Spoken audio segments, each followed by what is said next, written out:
Welcome back, horror fans, cinephiles, and Giallo enthusiasts. This is Tanner Leeser, your host for all things Giallo here on the King of Giallo, and I made it. This is the fifth Giallo film that I've watched this weekend while recording these, and that is Seven Murders for Scotland Yard. And so, yep, let's do it. This is another unscripted talking head movie review. I believe this is a Spanish-Italian production, although I'm not positive on that at the moment. I haven't really done my research for this for the Forgotten Giallo film series episode. I'm watching these before I do all of that, but it's directed by José Luis Madrid and written by Tito Carpi, Sandro Continenza, and also José Luis Madrid. Stars Paul Naschy, Patricia, Loran, Renzo, Marignano. Forgive me for mispronunciations. This is cool to see a very British English Giallo that's closer to traditional Giallo than it is to British style murder mystery like The Weekend Murders, perhaps. All the characters are, speaking with a thick English dialect, and what was also very interesting about this, which was made it a little bit more unique, because I would say this is, for the most part, a by the numbers type Giallo. You do have the B plot is the police investigation. I mean, Scotland Yard is in the title, so obviously we're going to be spending time with Scotland Yard, and then the A plot is us spending time with Paul Naschy, who becomes the primary suspect, kind of initially because he's just in the wrong place at the wrong time, and he is a Spaniard living abroad, and he kind of fits the profile of the killer.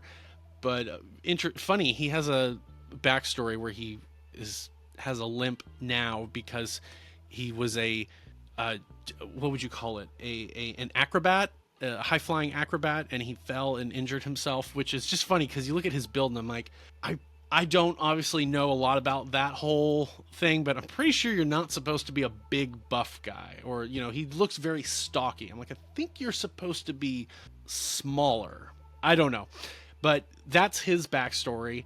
And like I said, he's just always in the wrong place at the wrong time. 7 murders, I don't know. I lost count at a certain point, but we did get 3 murders before we were even at the 30-minute mark.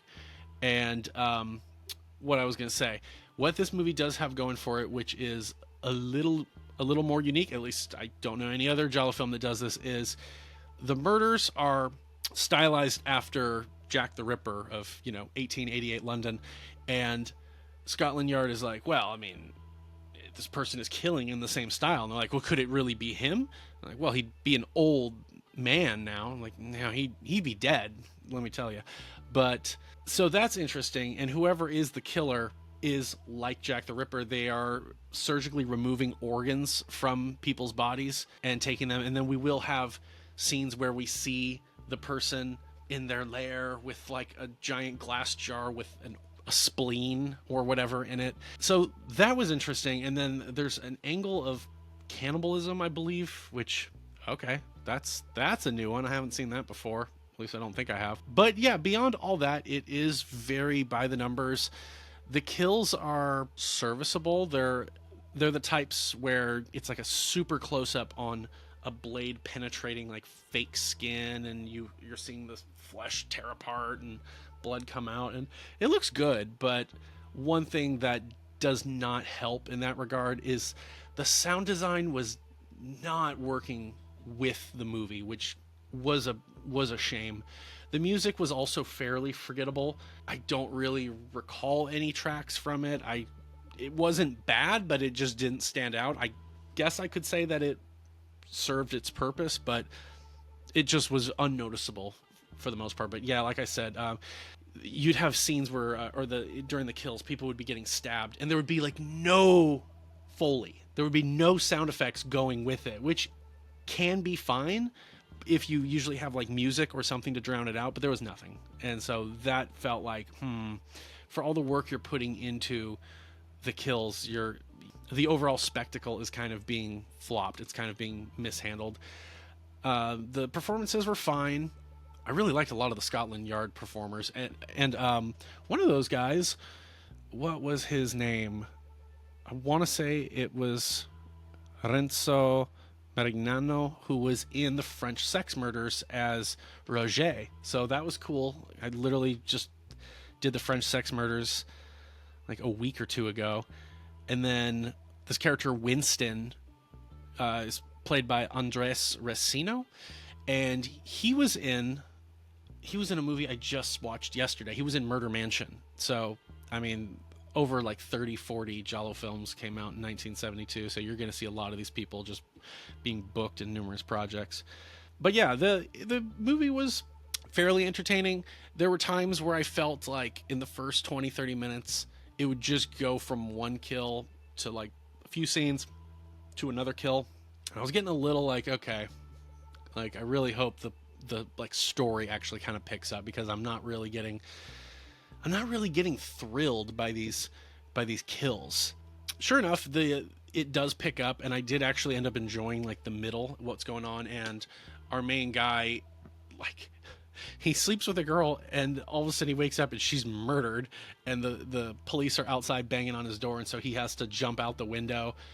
And from that point on, like, they see him as he's running away and they shoot at him, and at that point they assume he must be their killer, and so they're going after him.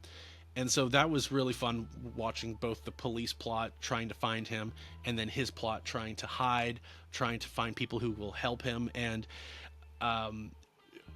he's got ties to the underworld, you know what I mean, like the criminal underworld, and so they are going to try to get him fingered, because they don't want to be in proximity with a killer. And so there was a scene with where he has to fight off 3 guys, and it's a knife fight, and it is doing the movie thing where it's like he takes on them one at a time, instead of them all just jumping on him and just stabbing him in the freaking spleen. You just find them one at a time, but it's still, beyond that, it was actually fairly well choreographed. It was a tense fight, so I'll say it was half decent.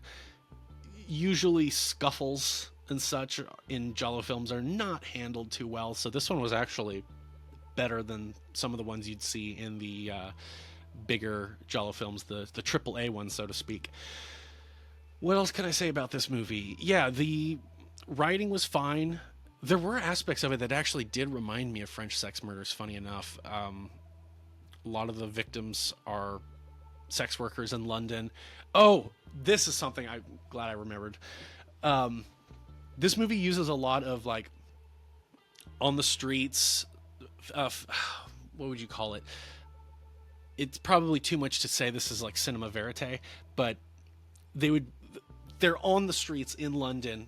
I don't know if they got a permit or not, but they're just filming, like, at times initially they're filming like the street life in like the sleazier areas of, I think it's the West End, I don't know, but then they're doing it during the daytime, and you've got people walking on the sidewalk, walking across the street.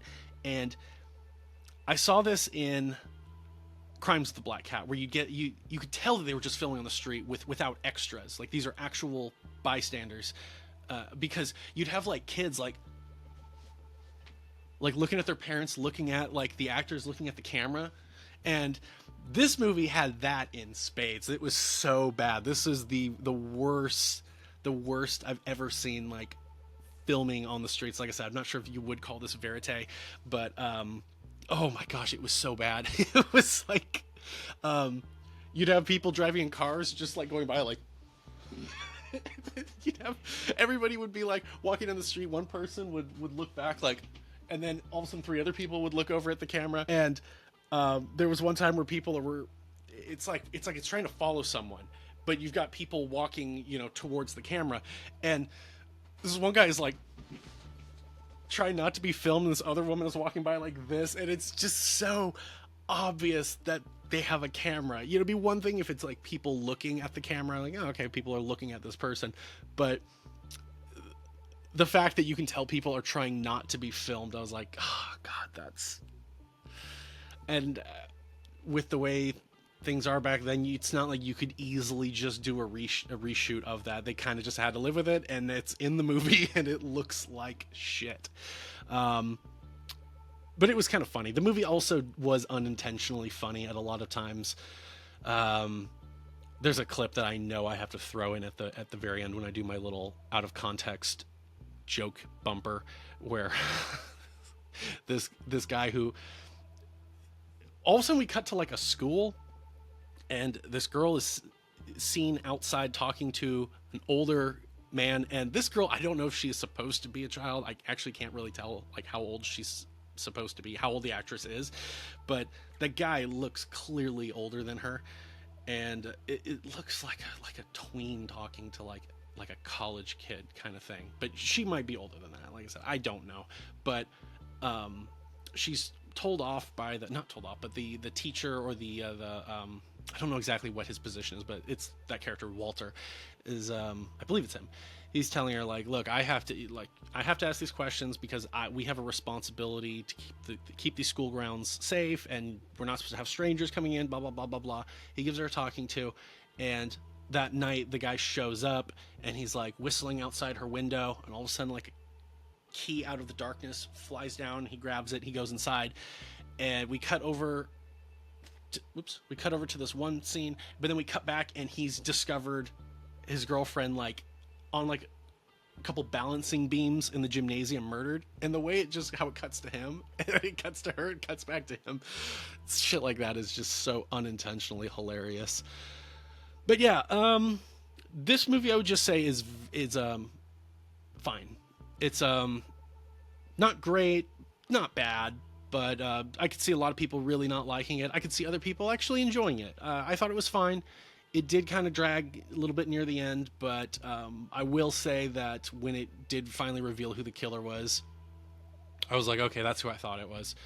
They didn't really give many options of who it could be. I'm kind of having to go off of the characters that, like the pool of characters that they've introduced, and I was like, okay, well, I think it's going to be this person, but if it's not, then I don't know. They're not doing the greatest job of setting anybody up, but it was who I thought it was. But even then, it didn't even feel like that much of a victory. I was like, oh, okay. But the ending was pretty unique. Well, not unique. It just was better than I thought it was. After that reveal, I was kind of thinking, okay, we're just going to go like downhill from here. But it was fine. It actually remained interesting. So yeah, I would say the movie is, if you can find it, it's worth checking out. I don't know if it's one that most people need to, buy and own, but I'll always say to, support the home media collections or the products as much as possible. So I could see this being on Vinegar Syndrome's Forgotten Jolly box sets in the future. A lot of these movies that I've reviewed recently, I could see popping up sooner or later. So yeah, it's definitely one of those ones that it's not terrible, but it's not a reason to buy the box set, if that makes sense. Yeah, that's all I've got really to say for this movie. Unless I can think of anything else, but I can't. But hey, I did it. I knocked out 5 Giallo films this weekend, and I still have to do some more editing, so I should end this now and get to that. But let me know what your thoughts are for 7 Murders for Scotland Yard. Also, I thought of this.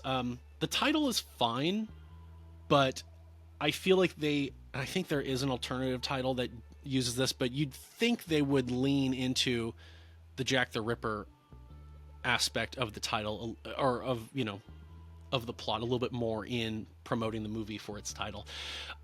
Other than that, the title card, when it comes up and it says 7 Murders for Scotland Yard, it's a giant 7, and then over it, it's like Murders for Scotland Yard. It looks like a Motel 6 logo. It looks so bad. This is easily one of the worst, like, Giallo title card frames I've ever seen. And the funny thing is, more effort was put into it than other ones where it's just like, AAA Masseuse good looking offers her services. But it just did not look like that should be, like, the title card in a Giallo movie. Like I said, it just didn't look like, it wasn't giving Giallo vibes. It wasn't giving crime vibes or horror vibes or anything. It was giving, this is a Motel 6. I don't know. I might be alone in that, but I just remember that jumped out to me and I was like, whoa, that who approved that? Yeah. Anyways, what are your thoughts on 7 Murders for Scotland Yard? I would love to engage with this because I thought it was fine. And so this is always kind of fun if some people are able to bring a new perspective, make me enjoy the movie more through, like, by making me, enlightening me to something that I didn't really see before, or if you want to shit on the movie, that's fine too, because I could go for some of that.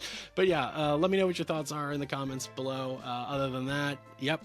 So that would wrap up the Forgotten Giallo Films series for the most recent episode. Again, I'm doing all of this before I've actually written that episode, so I don't even know like what episode it is. 23, 4, 5. I don't know. But anyways, yeah. Thank you for watching. If you got through to the end. This is Tanner Leeser for the King and Giallo, and if nothing else, I'll see you next time.